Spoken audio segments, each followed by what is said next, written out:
బంగారం బ్యాంకులు ఇతర ప్రైవేటు సంస్థల్లో ఉన్న విడిపించి కొనబడను. కొమ్మూరి గోల్డ్ ఆంధ్ర మరియు తెలంగాణ. నమస్తే, వెల్కమ్ టు అవర్ ఛానల్. నేను పద్మిని. ప్రస్తుతంతో పాటు ప్రముఖ ఆధ్యాత్మికవేత్త, వాస్తు జ్యోతిష పండితులు కేఎస్ఆర్ గారు మనతో పాటు ఉన్నారు. మాట్లాడదాం. సార్ నమస్తే. సార్ క్రోధినామ సంవత్సరంలో ఉన్నాము. క్రోధం ఏ రేంజ్ లో ఉందో యావత్ ప్రపంచం చూస్తూనే ఉన్నాం కదా. ఎంతో కొంత క్రోధం వల్ల మనం నష్టపోయేదే ఎక్కువ ఉంటుంది. ఆబ్వియస్ కూడా నెగటివ్ కాబట్టి నెగటివ్ ఉంటుంది. మరి ఇంతలాగా ఈ క్రోధినామ సంవత్సరము తర్వాత ఈ గ్రహస్థితి కూడా కుజస్తంభన అని ఇట్లా రకరకాలుగా ఉంది గోచార ఫలితాలు మనం చూసుకుంటే. మరి వీటన్నిటిని దృష్టిలో పెట్టుకుని ప్రకృతి మనకు అందిస్తోందా విరివిగా ఇట్లాంటి కాంబినేషన్స్ తో వచ్చేటటువంటి రోజులు అని అనిపిస్తోంది. మరొక వారు గురుపుష్యమి యోగం రాబోతోంది 21వ తారీఖు. అటు న్యూమరాలజీ ప్రకారం చూసుకుంటే 21 ఈజ్ అగైన్ 3 గురు నంబర్ కాబట్టి. సో గురు పుష్యమి యోగం వస్తోంది. మరొక్కసారి పుష్యమి నక్షత్రం గురువారం నాడే వస్తోంది కాబట్టి ఈసారి వచ్చేటటువంటి కార్తీక మాసంలో వచ్చేటటువంటి గురు పుష్యమి యోగాన్ని ఎట్లా యూటిలైజ్ చేసుకోవచ్చు సార్? తప్పకుండా. సో ఇక్కడ గురు పుష్య యోగంలో ఈసారి మనం ఏదైనా సరే చెప్పాలి అంటే కనుక ఏదైనా సరే అంటే ఇప్పుడు ఒకటి బంగారం అంటే ఇప్పుడు సాధారణంగా ఈ వ్యాపారస్తులు ఎవరైతే ఉంటారో నిజంగా చెప్పాలంటే ఈ బంగారం అమ్మే వాళ్ళు కానీ అంటే జ్యువెలర్ షాపుల వాళ్ళు అనుకోండి, ఈ రత్నాలు అమ్మే వాళ్ళు ఎవరైతే ఉంటారో కానీ ఎక్కువ శాతం అయితే కనుక రవి బలం ఒకటిను గురుడు బలం ఎక్కువ అవసరం ఉంటాయి. సో ఈ రవి బలం గురు బలం బాగా ఉన్న వాళ్ళకి మాత్రమే ఈ వ్యాపారాల్లో రాణింపు అనేది ఉంటుంది. అంటే చాలామంది అనుకుంటారు ఈ ఆభరణాలన్నిటికీ కూడా శుక్రుడు కారకుడు కదా, సో జ్యువెలరీ వాటి మీద ఖచ్చితంగా శుక్రుడు యొక్క ప్రభావం కూడా ఉంటుంది అనేది. అవును సార్. అయితే ఈ మనం వేసుకునే ఆభరణాలకి వాటికి కొంతవరకు అంటే ఆ మోజు రావడానికి నేననేది శుక్రుడు కారకం అవ్వచ్చు. కానీ నేను మీకు అమ్మి పెట్టాలంటే స్వీట్లు అమ్మేవాడు ఎప్పుడు కూడా స్వీట్స్ తినడు. అవును, తిని వాడికి మొహం మొత్తుతుంది కానీ బంగారం మొహం మొత్తుతుందా? అంటే బంగారం ఇచ్చేస్తుంటాడు కదా వాడు, రోజు ఆనందిస్తాడు. వాడు వేసుకోవాలంటే షో కోసం వేసుకుంటాడు అంతవరకే తప్ప మొత్తం బంగారం ఉంది బంగారం బట్టలు కట్టలేడుగా. సో అందుకని ఇక్కడ ఏంటంటే ఎప్పుడైనా సరే వాటిలో రాణించాలి అంటే కనుక ఖచ్చితంగా మనకి గురుడు రవి యోగం ఉండాలి అని చెప్పి ఉంది. బంగారం బిజినెస్ లో రాణించాలి అంటే అది కాకుండా బంగారం బిజినెస్ లోనే కాదు, బంగారం బిజినెస్ రాణిస్తుంది అంటే వాడు బంగారం వాడి షాప్ లో సరిగ్గా ఉంచుకున్నాడు అంతే కదా. కరెక్ట్. సో అలా మనలలో బంగారం బాగుండాలన్నా కూడా గురుడు అనుగ్రహం ఉండాలి. ఓకే. అంటే ఈ మధ్య కాలంలో మా బంగారం పోయింది, మాకు ఇంట్లో దొంగతనం జరిగింది, మా బంగారం పోయింది, మేము పోగొట్టుకున్నాం, ఇవి వింటూనే ఉన్నాము. మరి ఇలా బంగారం పోగొట్టుకున్న వాళ్ళు కూడా ఈ గురుపుష్యమి యోగాన్ని వినియోగించుకోవచ్చా? తప్పకుండా. గురు పురుష యోగం అనేది బంగారం అనేది ఇలా పోగొట్టుకుంటున్న వాళ్ళు ఒకటి, బంగారం పాపం ఎన్నిసార్లు కొనుక్కున్నా తాకట్టుకు పంపించే వాళ్ళు ఒకళ్ళు, అదొక సెట్. ఇది కూడా మనకి ఎప్పుడు కూడా పాపం కొంతమంది చూస్తాం ఏమన్నా మేము ఎప్పుడు విడిపించుకుంటామండి, ఎన్నిసార్లు కొనుక్కున్నా నాకు అచ్చి రాలేదండి, అది ఎప్పుడు కూడా తాకట్టుకే పరిగెత్తుతుంది అని బాధపడే ఇళ్ళని కూడా నేను బోల్ మందిని చూశాను. సో మీరు చెప్పిన ఈ గురు పుష్యమి యోగాన్ని ఈసారి ప్రత్యేకంగా దానికోసం మనం కేటాయించడం అనేది ఇవ్వడం అనేది కూడా చేద్దాం. ఎందుకనంటే ఇది ఎలాగో మనకి కార్తీక మాసంలో వస్తున్నది. సరే మరి మనం గతంలో కూడా చెప్పాం శివుడే అన్నిటికీ అవశేష ప్రదాత.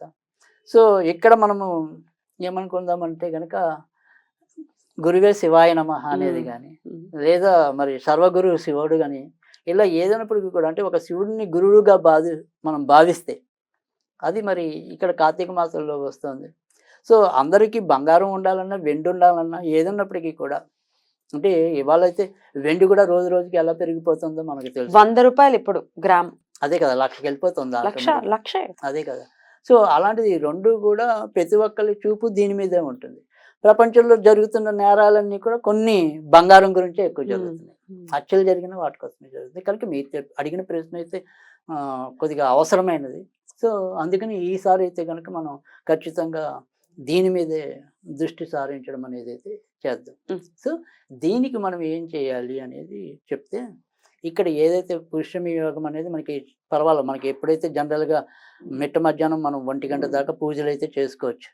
1 గంట దాటాక మటుకు పూజలు చేయొద్దు. జనరల్గా కొన్ని అవసరమైన సందర్భాల్లో చేసుకునే ఉంటాయి, కానీ సాధారణ పద్ధతిలో అయితే కనుక సాధారణంగా 1 గంట దాటద్దు. సో ఇవాళ సూర్యోదయం నుంచి మీకు ఉంది, ఎలాగో ప్రాబ్లం లేదు. ఎప్పటిదాకా ఉందండి? మధ్యాహ్నం ఇంచుమించుగా మనకి 3 దాకా ఉంది. సో 2:55 నాకు గుర్తున్నంత వరకు. సో ఒక 5 నిమిషాలు అటు ఇటుగా. సో అందుకని మనకు కావాల్సింది ఏదైతే 1 గంట దాకా అయితే ఖచ్చితంగా ఉంది. సో అందుకని ఈ లోపుగా మనం ఏదైనా సరే నేను చెప్పిన చిన్న రెమెడీ ఇది ఎలా చేయాలి అంటే కనుక ఒక చిన్న పసుపు వస్త్రం అనేది తీసుకోండి. ఈ పసుపు వస్త్రం మీద మీరు ఈరోజు మీ దగ్గర ఉన్న ఏదైనా సరే ఒక చిన్న బంగారం కాడున్నా చాలు, ఏదో ఒక బంగారం అయితే పెట్టండి. ఒకవేళ ఇన్ కేసు పాపం ఆ మాత్రం బంగారం కూడా మా ఇంట్లో లేదు, మరి మేమేం చేయాలి అనుకునే వాళ్ళు కూడా కొంతమంది ఉంటారు. సరే, వాళ్ళకి ఏం చేయాలి అనేది నేను చెప్తాను కాబట్టి మొదట అయితే కనుక బంగారం ఉన్న వాళ్ళ కోసం చెప్తున్నాను.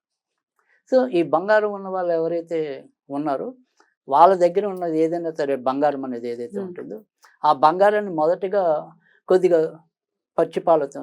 పచ్చిపాలతో కడిగేసిన తర్వాత శుభ్రంగా పసుపు నీళ్ళతో కడగండి.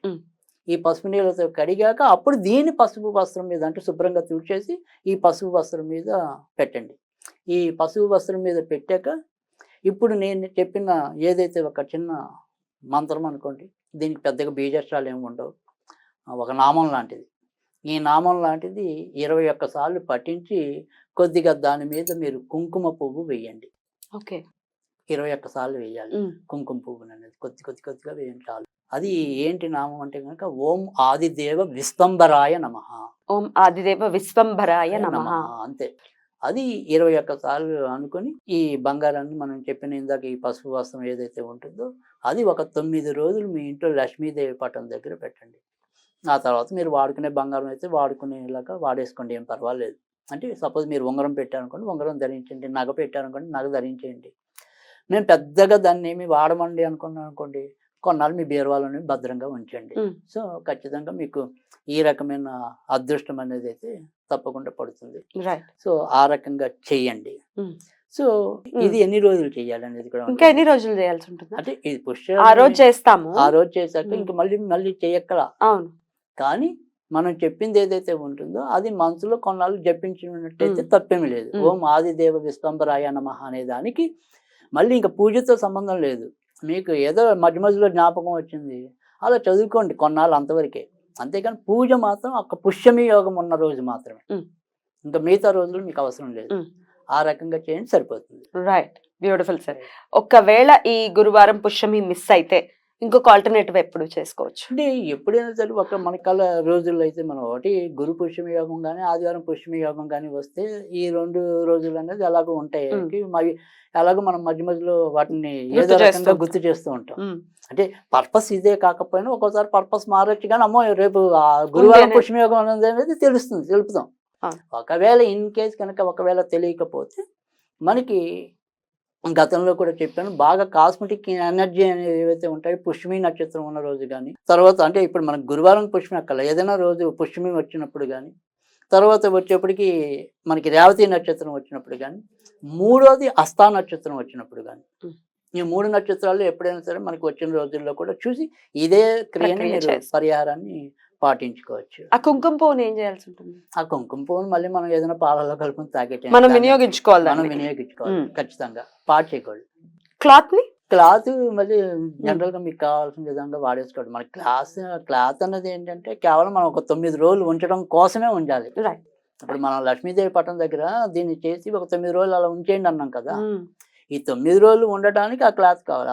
వినియోగించుకుని బంగారం రీత్యా ఏదైనా ఇబ్బందులు పడుతుంటే దాని నుంచి బయటపడాలని మనస్ఫూర్తిగా కోరుకుంటూ కృతజ్ఞతలండి. నమస్కారం.